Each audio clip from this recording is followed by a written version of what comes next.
প্রিয় ছাত্রছাত্রীবৃন্দু, Facebook live ক্লাসে তোমাদেরকে শুভেচ্ছা, অভিনন্দন এবং স্বাগতম। আমার আজকের ক্লাস প্লান্ট ইঞ্জিনিয়ারিং মেকানিক্যাল ডিপার্টমেন্টের ষষ্ঠ পর্বের একটি সাবজেক্ট। এর কোড হচ্ছে 67063। এখানে প্রথম 3টে ডিজিট 670, এটা মেকানিক্যাল ডিপার্টমেন্টের কোড, এবং 6 ষষ্ঠ পর্বের কোড, সর্বশেষ 3 হলো এই সাবজেক্টটির ক্রেডিট।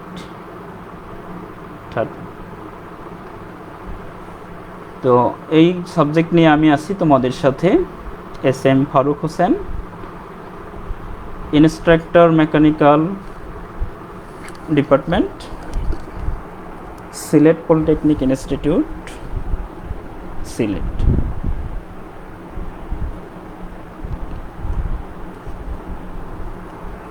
আজকের এই ক্লাসে তোমাদের প্রথম দিনে আছে প্রথম অধ্যায় প্লান্ট মেশিনারি।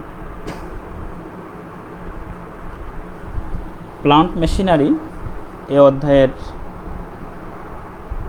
মূল আলোচ্য বিষয়। মেশিনারি কিভাবে স্থাপন করা হবে, মেশিনারি কিভাবে কাজে যাবে সেটা নিশ্চিত করা। এই অধ্যায়ের টপিকস ভিত্তিক, বিষয়ভিত্তিক যে আলোচনা আছে সেটি হলো প্লান্ট এবং প্লান্ট ইঞ্জিনিয়ারিং, যন্ত্রাদি স্থাপন ও সমরেখকরণ, প্লান্ট মেশিনারি এর যথাযথ স্থাপন ও যথাযথ সমরেখকরণের প্রয়োজনীয়তা, স্থান প্রস্তুতি, মেঝে বিবেচনায় স্থান প্রস্তুতির উপাদান, মেঝে বিবেচনায় কম্পন উপাদান চিহ্নিতকরণ, এবং আছে শেপ ও কাপলিংয়ের সমরেখকরণ, অগ্রবিবেচনা। এই অধ্যায়ে এই বিষয়গুলো নিয়েই মূলত আলোচনা।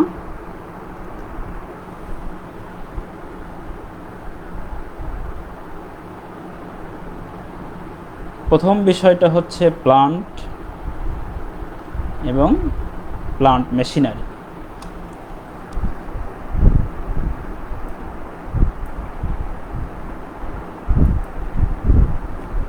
প্লান্ট এবং plant machinery, plant engineering. Plant হলো, দেখো, একটা ওয়ার্কশপ বা একটা শিল্প কারখানা বা একটা ইন্ডাস্ট্রি, যেখানে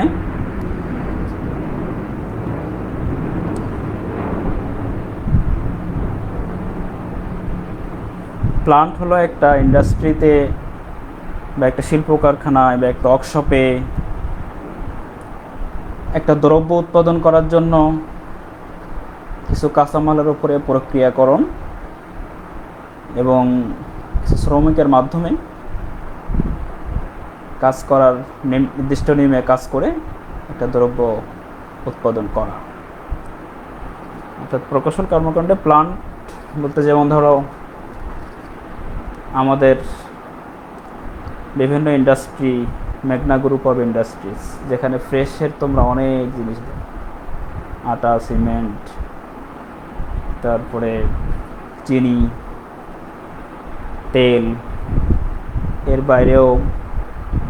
তো এটা একটা ইন্ডাস্ট্রি, এখান থেকে একটা নির্দিষ্ট নিয়মে শ্রমিকরা কাজ করে একটা নির্দিষ্ট প্রোডাক্ট উৎপন্ন করে।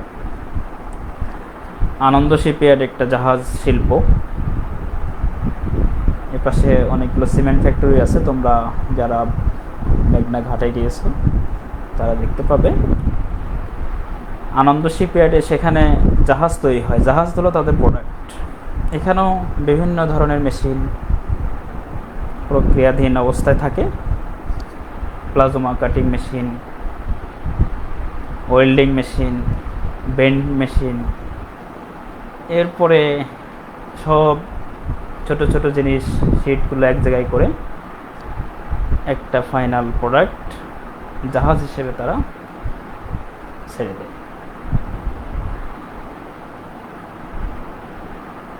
প্লান্ট ইঞ্জিনিয়ারিং হলো এই শিল্প কারখানাগুলোতে, এই সকল শিল্প কারখানাগুলোতে কিভাবে মেশিন বসবে, কোন মেশিন কোথায় বসবে,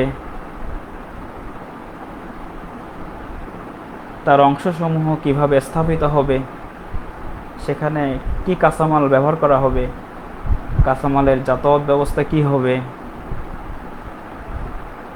সেখানে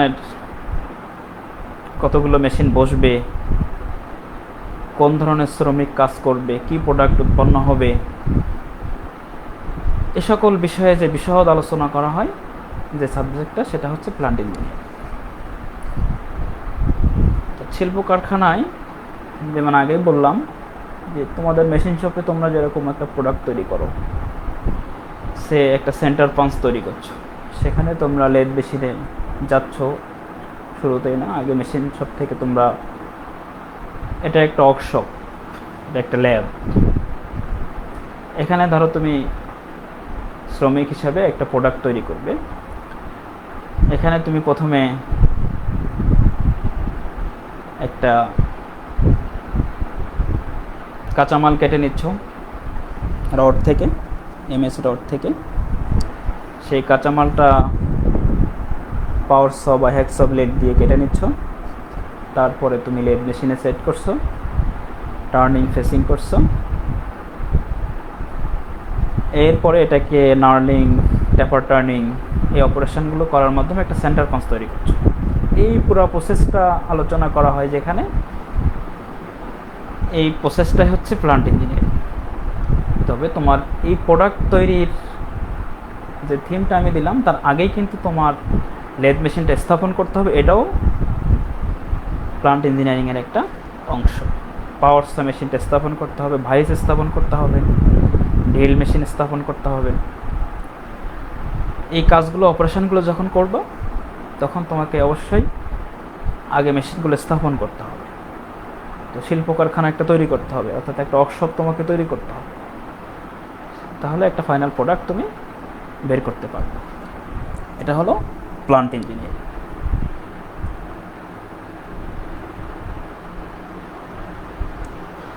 এরপরে দেখো যন্ত্রপাতি স্থাপন এবং সমরেখকরণ বা অ্যালাইনমেন্ট করা। ইনস্টলেশন হচ্ছে একটা নির্দিষ্ট স্থানে একটা ওয়ার্কশপে মেশিনগুলোকে দৃঢ়ভাবে বসানো বা স্থাপন করা, সেট করা, তার প্রত্যেকটা অংশ সুচারুরূপে বসানো, একটা পূর্ণাঙ্গ ফিটিংয়ের মাধ্যমে কার্যবস্তুকে নির্দিষ্ট জায়গায় বসিয়ে তার দ্রব্য উৎপাদন করার প্রক্রিয়া। এখন ইনস্টলেশনের মেন থিম হচ্ছে যে তুমি একটা মেশিন কীভাবে বসাবে, মেশিনটা কী কী কাজ করবে, মেশিনের লেআউট প্ল্যান কী হবে, মেশিন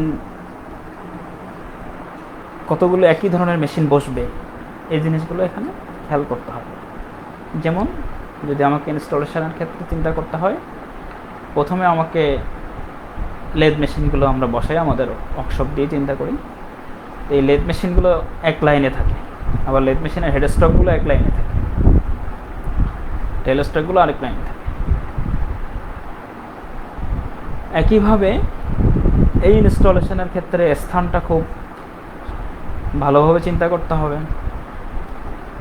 ইনস্টলেশনের সময় মেশিনের বিভিন্ন অংশগুলো সঠিকভাবে টাইট করতে হবে, দৃঢ়ভাবে আটকাইতে হবে, তার বেস ঠিক করতে হবে। এভাবে একটা মেশিন পূর্ণাঙ্গরমে বসানোর পরে সে তার দ্রব্য উৎপাদনে যেতে পারে। অ্যালাইনমেন্ট বা সমরেখকরণ বলতে এখানে মেশিনের বিভিন্ন অংশ, যেমন হেড স্ট্রোক এবং টেল স্ট্রোকের একটা নির্দিষ্ট অ্যাঙ্গেল এসে বসবে। আবার মেশিনের বেজ সাথে তার উপরের অংশগুলো একটা অ্যাঙ্গেলে থাকবে। এখানে 90 ডিগ্রি অ্যাঙ্গেল যদি না থাকে, এই অ্যালাইনমেন্ট যদি আমি ঠিক না থাকে, চিত্রের মধ্যে আমি দেখাইছি, দেখো একটা গাড়িকে কীভাবে অ্যালাইনমেন্ট করছে, তার চাকা বসানোর পরে নির্দিষ্ট একটা যন্ত্র দিয়ে এটা করছে। এখানে অ্যালাইনমেন্ট ঠিক না হলে প্রত্যেকটা ক্ষেত্রেই মেশিন দুর্বল হয়ে যাবে, কাজ করবে না সঠিক অ্যাকুরেসি সহকারে।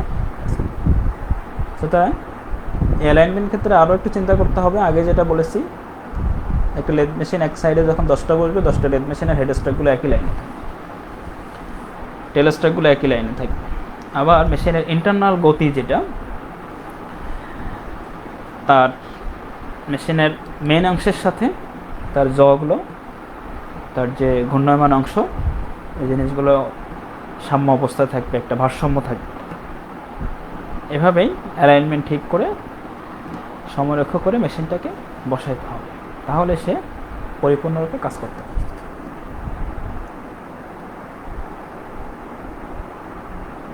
প্ল্যান্ট মেশিনারি যথাযথ স্থাপন ও সমরক্ষকরণের প্রয়োজনীয়তা, যেটা আগেই বলতেছিলাম, যে এখানে যে বিষয়গুলো আমাদেরকে খেয়াল করতে হবে সেটা হলো মেশিনকে দৃঢ়ভাবে স্থাপন করতে হবে। কোথাও কোনো নাট বোল্ট কখনো ঢিলা থাকা যাবে না, স্লাগ থাকা যাবে না, পূর্ণাঙ্গ টাইট ফিটভাবে আটকাই দিতে হবে। শ্যাফট কাপলিংগুলো নির্দিষ্ট জায়গায় জায়গায় বসাতে হবে, কোথাও কোনো গ্যাপ থাকা যাবে না। কম্পনমুক্ত করতে হবে। কম্পনমুক্ত না করলে কি হবে, দৃঢ়ভাবে স্থাপন না করলে, মেশিন যখন দৃঢ়ভাবে স্থাপন না হবে তখন যদি থ্রেডযুক্ত অংশ হয় তাহলে থ্রেডটা নষ্ট হয়ে যাবে। এরপরে যদি ঘর্ষণযুক্ত কাপলিং থাকে তাহলে সেখানে কাপলিং করে করে ঘর্ষণ হয়ে সেই জায়গাটা ক্ষয় হয়ে যাবে, আস্তে আস্তে মেশিনটা নষ্ট হয়ে যাবে। পরের অংশেই বোঝা যাচ্ছে যে মেশিনের আয়ু বাড়ানো। এই মেশিনকে দৃঢ়ভাবে স্থাপন এবং কম্পনমুক্ত করার জন্যই যদি করতে পারি তাহলে মেশিনের আয়ুটা বাড়বে। এবং এছাড়াও মেশিনের আয়ুষ্কাল বাড়ানোর জন্য, তার কার্যক্ষমতা দীর্ঘ সময় করার জন্য প্রয়োজনীয় রক্ষণাবেক্ষণ করতে হবে। কন্টিনিউ কাজ করা শেষে মেশিনকে পরিষ্কার করতে হবে, লুব্রিকেটিং করতে হবে, যাতে মরিচা পড়ে এটা নষ্ট না হয়। এরপরে প্লান্ট মেঝের সুষ্ঠু ব্যবহার বাড়াইতে হবে। প্লান্ট মেঝেতে দেখা যাচ্ছে আমার 10টা মেশিন বসলে আমার হয়ে যাবে, আমি স্পেসটা ঠিক ওই পরিমাণ নিব এবং ওই স্থানটায় যাতে আমার কোনো জায়গাটা অকেজো না থাকে। যদি অকেজো থাকে তাহলে ওই জায়গাটা আমার, ওই জায়গার দামটা, ওই জায়গার কস্টটা, প্রোডাকশন কস্টে প্রভাব পড়বে। এই জন্য আমাকে মেঝের সুষ্ঠু ব্যবহার করতে হবে এবং দেখতে হবে যে কীভাবে বসালে সব মেশিনগুলো সহজভাবে বসে এবং জায়গাও কোনো এক্সট্রা পড়ে না থাকে। যেটা আগেই বলেছি, মেশিনের বিভিন্ন অংশের কার্যকারিতা বাড়ানোর জন্য টাইট ফিট করতে হবে, কার্যকরীভাবে আটকাইতে হবে এবং সুনির্দিষ্ট নিয়মে মেশিনকে পরিচালনা করতে হবে। অ্যালাইনমেন্ট ঠিক না থাকলে এবং সঠিকভাবে স্থাপিত না হলে এই বিভিন্ন অংশের, যেটা আগে বলেছি, যে যদি থ্রেডযুক্ত অংশ হয় তাহলে এটা ধীরে ধীরে ক্ষয় হয়ে যাবে। যদি থ্রেডযুক্ত অংশ না হয়, কাপলিং জায়গা হয়, তাহলে ঘর্ষণে ক্ষয় হয়ে যায়। এভাবে মেশিনটা বিভিন্ন অংশ, যন্ত্রাংশগুলো ক্ষয় হয়ে নষ্ট হয়ে যাবে। এছাড়াও দুর্ঘটনা কমে আনতে হবে। দুর্ঘটনা আমাদের সবার জন্যই ক্ষতিকর, মেশিন ইন্ডাস্ট্রিয়ালিস্টদের জন্য ক্ষতিকর, যারা শ্রমিক তাদের জন্য ক্ষতিকর, মেশিনের জন্য ক্ষতিকর, দেশের জন্য ক্ষতিকর। সুতরাং কাজ করার সময় মনোযোগ থাকতে হবে। অ্যালাইনমেন্ট ঠিক না থাকলে মেশিন ক্ষয় হয়ে হয়ে আস্তে আস্তে ভেঙে যাবে, তখন দুর্ঘটনা হওয়ার সম্ভাবনা বেশি থাকবে। এবং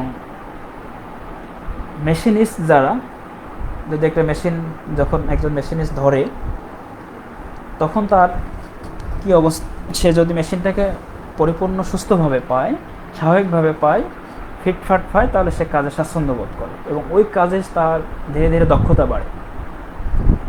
কিন্তু যদি সে মেশিন চালানো শুরু করলো, দেখা যাচ্ছে যে তার জটা ঠিকমতো কাজ করছে না, তারপরে তার গিয়ারগুলো ঠিকমতো পড়তেছে, হতে পারে এটা গিয়ার ঠিকমতো সেট আপ না হওয়ার কারণে, হতে পারে এটা ঠিকমতো অ্যালাইনমেন্ট না থাকার কারণে, হতে পারে সাম্য অবস্থা না থাকার কারণে, গতি ঠিক না থাকার কারণে। এই জিনিসগুলো যখন থাকবে, মেশিনিস্টদের কাজে দক্ষতা বাড়বে যদি এটা সব দিক থেকে ঠিকঠাক থাকে। একটা মেশিনিস্ট যখন কাজ করবে, তার মেশিন যদি ফিট থাকে, তাহলে সে এই কাজে আরও বেশি পারদর্শী হবে। এছাড়াও আলো বাতাসের ব্যবস্থা থাকতে হবে পর্যাপ্ত। আলো বাতাস না থাকলে মেশিনিস্ট যখন কাজ করবে, তখন তার দেখা যাবে যে দম বন্ধ হয়ে আসছে, তারপরে লাইটে দেখতে পাচ্ছে না, মেজারমেন্টগুলো ঠিকমতো করতে পারছে না। এই জন্য পর্যাপ্ত আলো বাতাসের ব্যবস্থা থাকতে হবে। এছাড়া তার চলমান স্থানগুলোতে সে সঠিকভাবে চলতে পারে এরকম ব্যবস্থা থাকতে হবে। এই সব দিক থেকেই প্রোডাক্টের গুণগত মান অবশ্যই নিশ্চিত করতে হবে।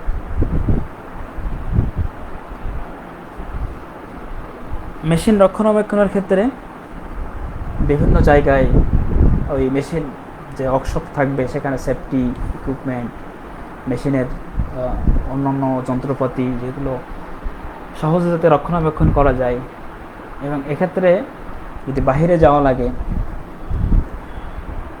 নির্দিষ্ট রক্ষণাবেক্ষণের কাজগুলো যদি আমার ইনস্ট্রুমেন্টগুলো আমার ওয়ার্কশপেই থাকে, তাহলে সেখান থেকে সে কাজগুলো করতে সহজ হয়। মেশিনের নির্দিষ্ট বক্স থাকে, সেই বক্সে রক্ষণাবেক্ষণ কাজের জিনিসপত্রগুলো থাকে। এই জিনিসগুলো যদি থাকে, তাহলে সহজে সুবিধা অনুযায়ী, সময় অনুযায়ী কাজটা ইনস্ট্যান্ট রক্ষণাবেক্ষণ করে কাজ চালানো যায়। মেশিনের ইনার্শিয়া বল কমানো, অতিরিক্ত ইনার্শিয়া বল, কার্যকালীন সময়ে বিভিন্ন অংশ অতিরিক্ত পীড়ন সৃষ্টি থেকেও আমাদেরকে খেয়াল করতে হবে, যে পীড়ন যাতে অতিরিক্ত সৃষ্টি না হয়, সেই জিনিসগুলো মেনটেন করে আমাদেরকে মেশিন বসাতে হবে। এছাড়া শব্দ দূষণ নিয়ন্ত্রণ করতে হবে। যেমন শব্দ দূষণের ক্ষেত্রে বয়লার যখন চলে, পাওয়ার প্ল্যান্টগুলোতে অফিসের অন্যান্য কার্যক্রম চালানোর জন্য কাজ ঘেরা রুমে বসে, কারণ বয়লারের যে সাউন্ড, এই সাউন্ডে যারা পাওয়ার প্ল্যান্টে গেছো তারা দেখতে পাবে, এই সাউন্ডে কান বন্ধ করে রেখে কাজ করা সম্ভব নয়। প্রচণ্ড সাউন্ড হয় বয়লার যখন চলে, তো এই সাউন্ডকে নিয়ন্ত্রণ করে কাজ করতে হয়। যেমন পাওয়ার প্ল্যান্টের মেশিনগুলো স্থাপন করতে হয়, এবং এই পাওয়ার প্ল্যান্টে যারা গেছে তারা দেখবে যে বয়লার যেখানে বসানো আছে তার বাইরে সাউন্ডটা নাই, ওই রুমে যখন ঢুকে তখন তার কানে সাউন্ডটা আসে। সুতরাং এই শব্দটাকে কন্ট্রোলে নিয়ে কাজ করতে হবে। সর্বোপরি উৎপাদনের গুণগত মান ঠিক রাখতে হলে অবশ্যই অ্যালাইনমেন্ট ঠিক রাখতে হবে, অ্যাকুরেসি ঠিক রাখতে হবে, এবং সঠিকভাবে মেশিনকে স্থাপন করতে হবে।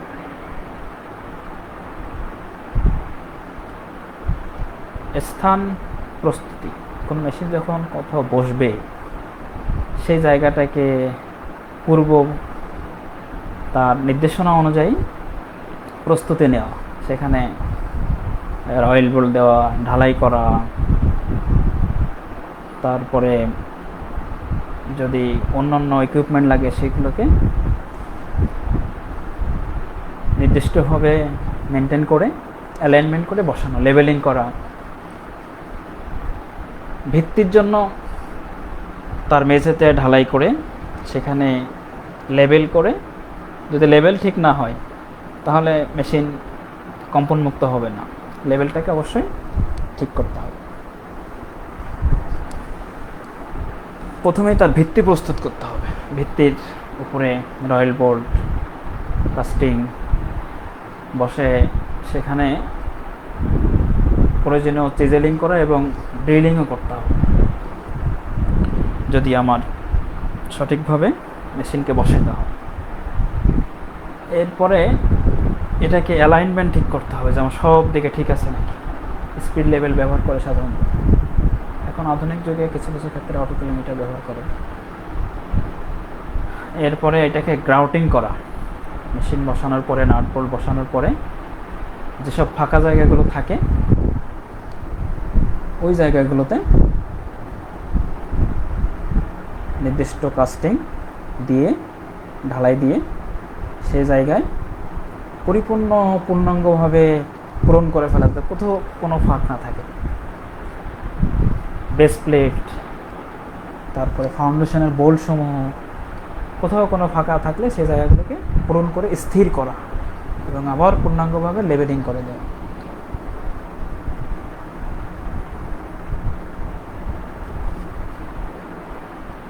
এভাবে ফাইনালি একটা জায়গা প্রস্তুত করে তারপর মেশিনটাকে নাট বোল্টের মাধ্যমে টাইট করে ফাউন্ডেশনে স্থির করা হয়। গ্রাউটিংয়ের ক্ষেত্রে আমরা সাধারণত অসমতা দূর করা যে উদ্দেশ্য থাকে, কম্পন মুক্ত করা, বিভিন্ন ফাঁকা অংশগুলো পূরণ করা, এই জিনিসগুলো খেয়াল করা হয়।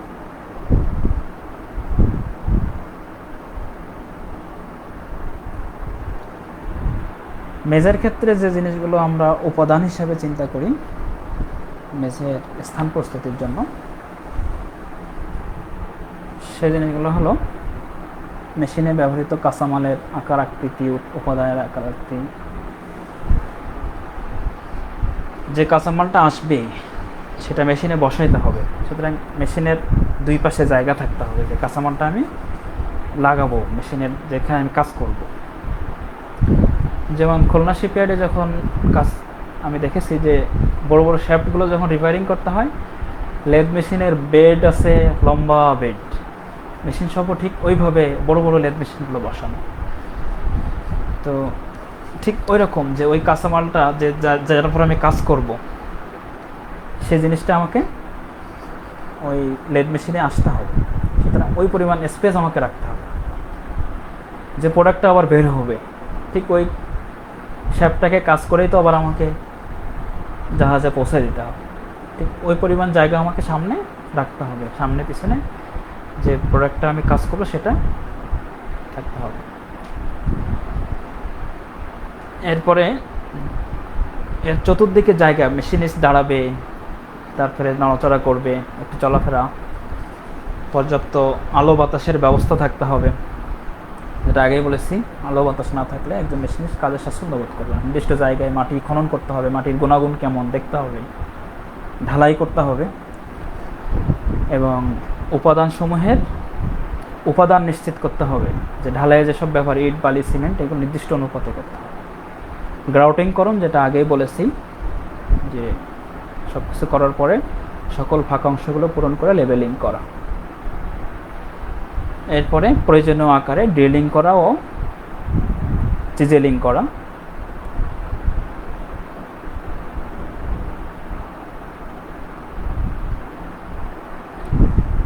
এরপরে মেজে বিবেচনা কম্পন উপাদান, মেজের সমতলতা। মেজে যদি সমতল না হয় তাহলে কম্পন ঠিক থাকবে না, সে তার তার অ্যালাইনমেন্ট ঠিক থাকবে না, মেশিন সোজা থাকবে না। মেজের কম্পন এবং রোধন, মেজের কম্পন রোধক এবং শোষণ ক্ষমতা থাকতে হবে।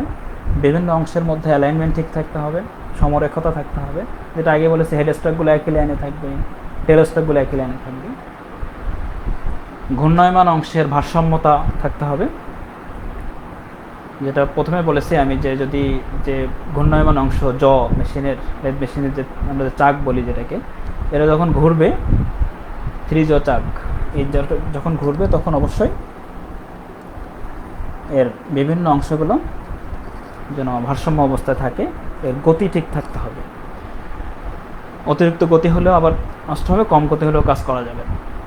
এরপরে মেশিনের বেজ অন্যান্য দেরি অংশের সাথে এলাস্টিক গুণ থাকতে হবে, স্থিতিস্থাপক গুণ থাকতে হবে। মেশিনগুলো যদি ইলাস্টিসিটি ঠিক না থাকে তাহলে মেশিন সঠিকভাবে কাজ করবে। পূর্বেই বলেছি যথাযথ রক্ষণাবেক্ষণ পদ্ধতি থাকতে হবে।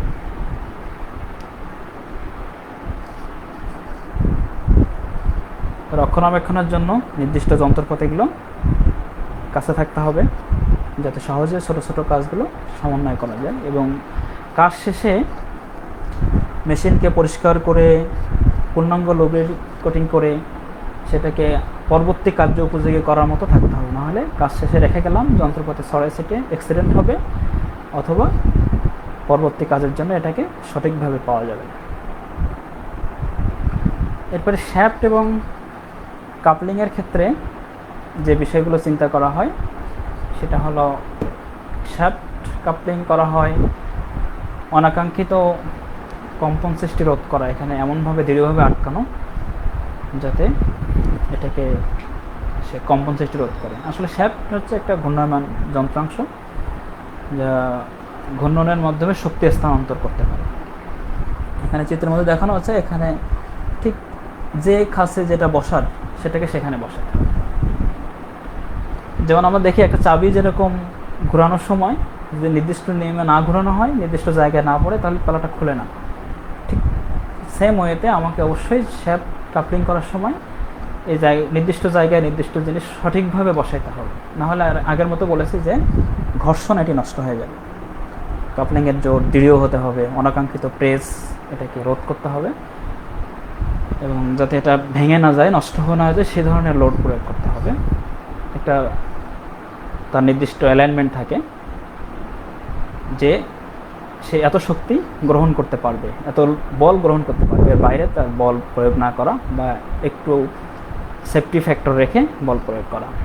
এরপরে কাপলিং যে কারণে ক্ষয় হয়, অসমরক্ষ হলে, অ্যালাইনমেন্ট ঠিক না থাকলে, বেশি কম্পন হলে, তাপ প্রয়োগের ফলে যেমন যেসব মেটাল থাকে এগুলো অনেক সময় প্রসারিত হয়, সেক্ষেত্রেও কাপলিং ক্ষয় হতে পারে। অতিরিক্ত লোড দিলে ক্ষয় হতে পারে, আবার যথাযথ লুব্রিকেশন না থাকলেও এটা ক্ষয় হতে পারে।